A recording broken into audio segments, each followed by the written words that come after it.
Hey everybody, welcome back to Tim Travels. So as promised, I'm going to do a little video on using the Rand-McNally Motor Carriers Atlas.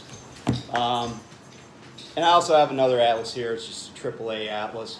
Both of these are 2019 versions. You know, they do update them, and especially with the Trucker's Atlas, you're going to want to get into, you know, if you use it to check rules and, you know, stuff that I'll show you, then you want to get it updated periodically. And so anyway, real quick, it's, what's today? The 3rd, July 3rd. Lots of stuff happened on July 3rd. But I'm not going to talk about necessarily that, but so for the past 2 days, I was over in New Jersey. My cousin retired from the Air Force, and so we went to her ceremony, and then there were some parties and stuff like that. But where she retired was at what is now called Joint Base McGuire-Dix Lakehurst. And that base is kind of a combination of 3 military posts that used to be independent. Of course, McGuire Air Force Base, then Fort Dix, and then Naval Air Station, Lakehurst. So what was kind of interesting is that, you know, everybody knows about McGuire. It's where casualties, you know, people that have been killed overseas, their bodies are returned to the United States at McGuire. Well, also at Dover. And maybe that's more at Dover, but anyway, McGuire's a big base for overseas transfers in the Military Airlift Command, or whatever they call it now.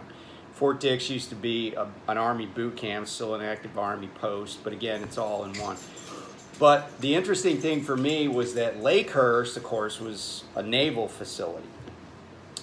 And in May of 1936, a very memorable event occurred there.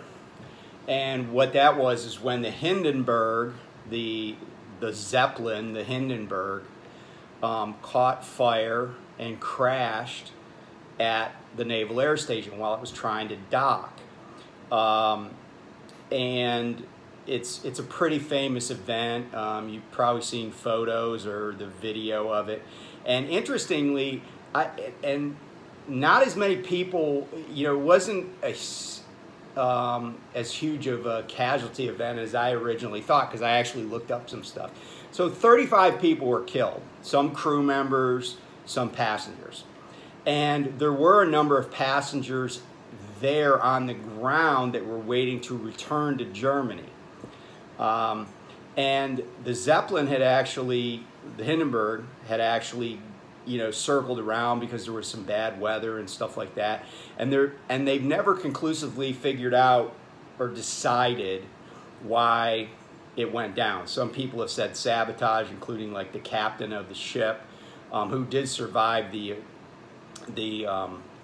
event, and, you know, other people. And some have said it's static electricity, some said, you know, just other things. But so if you've ever seen the video of it where the guy on the radio is like describing it, and if you ever saw the movie Hindenburg, it kind of shows it in detail. But apparently that guy was on the radio, the guy that, the humanity guy, that's the one I'm talking about. He was on the radio, and that was like basically pasted over the video of it. So he wasn't like broadcasting live or anything. There were just newsreel footage of it. And then his audio was put over the video, so it doesn't exactly match the timeline and everything. But anyway, I decided to share that. That's a famous event that happened at Lakehurst. And I should say also, the Navy was really into blimps. Like, the Navy had a lot of dirigibles that they wanted to use for surveillance, but several, the Navy had several accidents. I think the Macon and the Akron, and one crashed out at sea with a big loss of life, and then one crashed on land, and kind of that was the end of the blimp era for passenger travel and for the military. We still use barrage balloons in World War II and stuff. Okay, so on to the Atlas.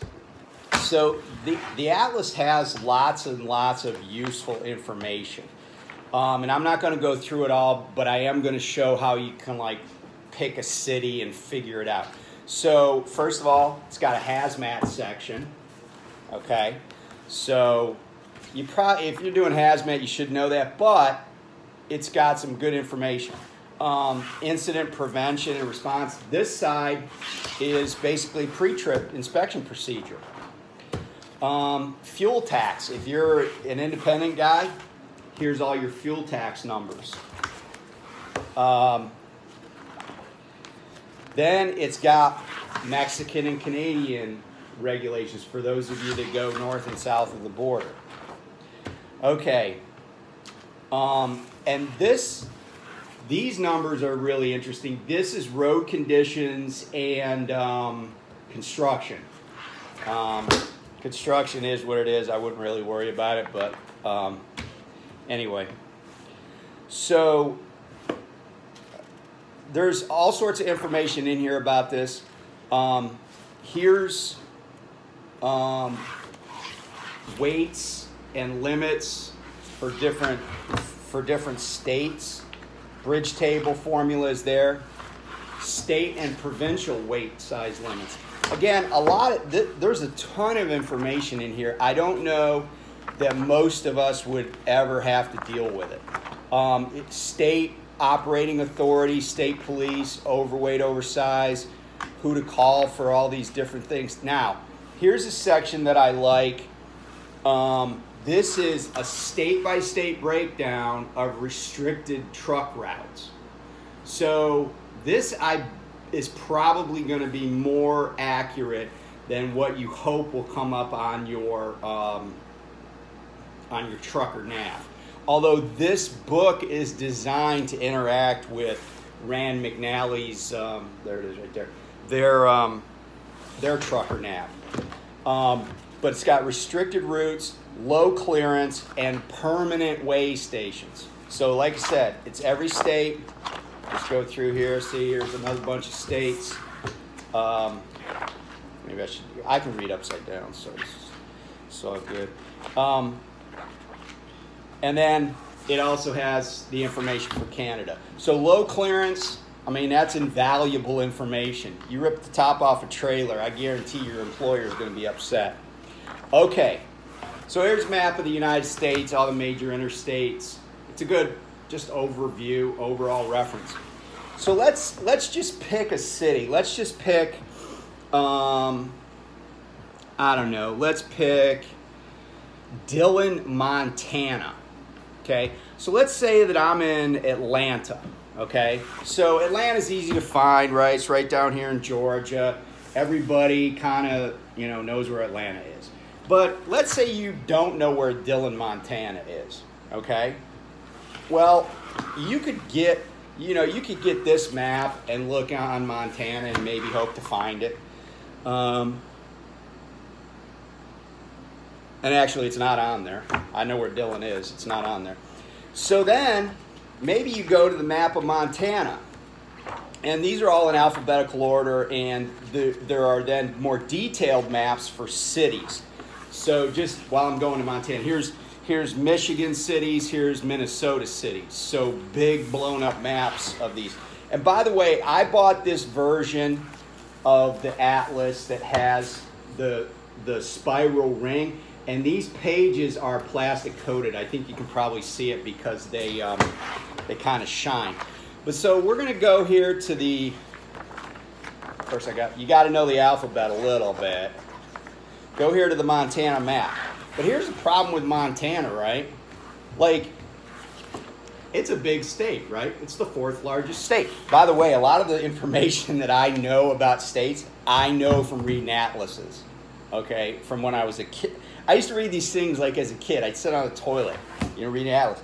But up here in the upper corner tells you the nickname of the state, the treasure state, capital is Helena, land area, 154,000 square miles, and the rank, that's how I know it's number 4, population and the rank, and then the largest city, which is Billings. Okay, so we want to find Dillon. But here's what I want to point out. And by the way, there's a bunch of information up here. Like there's just the state mileage chart, and I'll show you the national mileage chart. But every state has a mileage chart of major towns, cities, across the state. So for instance, if you know that Miles City, Montana is out here in the eastern part of the state, and you're kind of traversing the whole state, you're going up towards Kalispell or whatever, so you could look up, so I go down this list, I find Kalispell, and it's just a grid, right? I go down this list, find Kalispell, and then I'll go across, and then here's Miles City, and then I just go down and look. It's a mileage chart, right? But the other thing that all these maps have is, if you'll notice, along the side and the bottom are these little like tabs. And the side tabs are alphabetic, and the bottom tabs are numeric. So A and 1, B, 2, so on. So that's important because that's the system that's going to allow us to find Dillon, Montana. So I got my Montana map, I'm pouring over it, and by the way, Montana's pretty spread out. Like if you go to a place like West Virginia, now you look at that map and you're like, where am I going to find some small town? You better have good eyesight and a magnifying glass. It's going to take a while. But there's a system in place that allows us to narrow it down to one of those grids. So say H4 or something. So how we're going to do that, we'll just keep a mental note that page 60 is where the Montana map is. So I'm going to go to the back, past all the Canadian maps, and I'm going to go to, and the Mexican map, and I'm going to go to the index, right?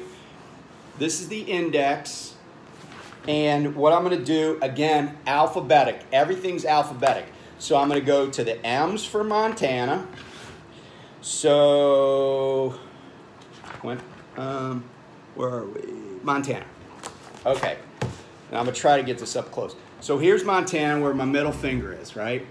There's the Montana, okay? And then what I'm going to do is I'm going to go down and I'm going to look for Dillon. Now, here's the thing, and I don't know if I'm going to be able to show it, but in capital letters and in boldface are county names. So let's say you were just looking for a county, although I'm not sure why you would be if you're a trucker, but let's say you just were. It will tell you the county grid coordinates along with the county population. So like if you went to the index for California, you would see 2 entries for Los Angeles. One would be bolded in capitals. That's Los Angeles County. And that number, the population number, is going to be like, I don't know, 10 million. And then you're going to see Los Angeles in regular type, not all capitalized. That's going to be the city of Los Angeles, and that's going to say like 3.5 million or whatever, however many people live in LA. Okay, so county and city. So we don't need to know the county, because the counties are also alphabetic. So finding the county might not find you the town. I use Los Angeles, they both start, you know, they're the same word. But let's say I was using Phoenix and Maricopa County, Arizona. Well, they're not going to be in the exact same spot. Okay, so I found Montana, and I'm going to go to the D's. And so Daniels, Darby, Davidson, Deer Lodge County, Dillon, okay, comma, 4134, that's the population, 4,100, and it's grid, and this is tiny. its grid is J6. Okay, so we're going to go back to page 60, J6. Okay, so it just so happens that on the bottom of the left-hand page, the numbers go 1 through 10. So I know I'm going to be on this page. So we go down to J, IJ, and we go over to 6. And then all you want to do is bring your fingers in, right? Bam, Dillon, right? Right here on I-15, Dillon, Montana, okay? That's how you find it. Then, remember I said we're in Atlanta. Okay, so now what you do is you say, okay, I know approximately where Dillon is. It's right off of I-15 and it's just north of the Idaho border. So if I wanted to get a big overview of how to get to Dillon from Atlanta, what I would do is I would go back to my national map. National map. I would go back to my national map, right? And I'd say, okay, here I am in Atlanta, and I want to go up here to a spot north of Idaho on I-15, just inside the border. So here's the Montana-Idaho border right there, and I-15 is right there. So I know I want to go approximately right here, okay? So I can lay this book out, right? I want to go approximately there and try to hold it, and I'm starting down here, okay? I can look and see the major interstates to get me close. Is it gonna, you know, and you say, well, why do I need this? And the answer is, you probably don't, but it comes in handy when you're trying to find some dinky little town and find a good route to it. It also comes in handy if you don't have any cell phone service, because you know a lot of times, here's the scenario that I've run into, and if you don't really know where you're going and what roads you need to be on, if you're out in western Kansas and you need to make a turn, let's say you need to turn off of an interstate and get onto a U.S. highway and cut up, excuse me, cut up north or something. If your phone doesn't have reception and, you know, internet access, and your navigation unit, it may not prompt you to make that turn, right? How many times have you been driving somewhere and the little arrow, the little circle, whatever it is on your nav has to catch up to your location, like it doesn't know where you are. That's the reason that these come in handy, because if you familiarize yourself with the route, because a lot of times, you know, we plug in an address and it just calculates it. It doesn't tell us, you know, unless we push a lot of buttons, it doesn't tell us what the route's going to be. But if you visualized it across the whole United States or across the whole length of your trip, a lot of times it's easier to remember the routing. And if your phone messes up or your nav messes up, because I have both, you know, this is a good resource to be able to use quickly, because, you know, you probably don't want to be, you know, spending a ton of time to figure it out. But here's the other thing, and I mean, this is just Terry talk, and it's not my employer or anything like that. There's no law against reading a map while you're driving, okay? You got a cell phone? Where's my cell phone? I don't even know where it is. Yeah, like I dropped it on the floor. So let's say this was my cell phone. If I got this in my hand and I get pulled over and ticketed for it, first of all, I'm going to get a butt ton of CSA points. I'm also going to get fired, right? Like, I don't know of any company that won't fire you for getting a cell phone ticket, you know, or at least suspend, you know, at least tell you, reapply in 6 months. So, but guess what? And I'm not saying this isn't a distraction. I'm not advising this. But looking at this while you're driving, not illegal. Looking at your cell phone while you're driving, illegal in every state for a commercial motor vehicle. The other thing too is you can put this on the floor and see it. So, you know, like look down at it. And again, not optimal. But those are some of the reasons that I like to have an atlas. The other thing too is that when you get a route, it really doesn't it doesn't give you any, you know, ancillary information like what's nearby. But if you turn to one of these maps, there's so much information about the area you're going to be in. There's so much information. Like here's a map of Glacier National Park. You know, maybe you got some time. Maybe you have to take a 34 and your bobtail. There's some cool stuff out there to see. So that's what I like about having this too. The other thing, and I can't believe I almost forgot to mention it. You notice on this map, there are like orange lines, whereas on this map, there aren't. This is Massachusetts. But there aren't the orange lines, because this is like a car atlas. This is, like I said, from AAA. These orange lines are preferred truck routes. Okay, these orange lines, everywhere you see orange lines, truck routes. They basically are like, yeah, you can definitely drive a truck on these highways. And even like, here's a map of Helena, which I told you was the state capital. So the map in Helena even has some streets that you could drive on. So you could drive on Euclid Avenue, Montana Avenue, Prospect Avenue. Very helpful. So, in conclusion, okay, index is in the back. Everything's alphabetic. It's not a bad investment. It's not a bad investment. There is a lot of resource information in here. A lot of resource information.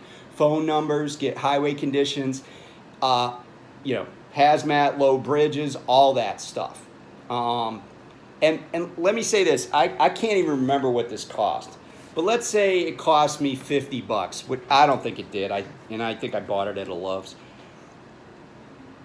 If I knew of one bridge that I couldn't go under, if that's all this thing, if that's all the information this ever gave me was a bridge that I cannot fit under, and it saved me a couple of hours of driving time, or saved me from ripping the top off my trailer, then it's worth the money you paid for it. It's that simple. It's worth the money you paid for it. And like I said, it actually can be a really good tool if you use it and if you get used to it. You can't, it's not gonna, this thing is not gonna talk to you. You gotta get in it. But if you do, I think you'll be rewarded for the information you get. So anyway, have a good July 4th weekend. July 5th, I guess, is a national holiday, so the banks are closed. I'm going to be back on the road on the 5th. I hope this was helpful, and stay safe out there, and we'll see you shortly. Bye.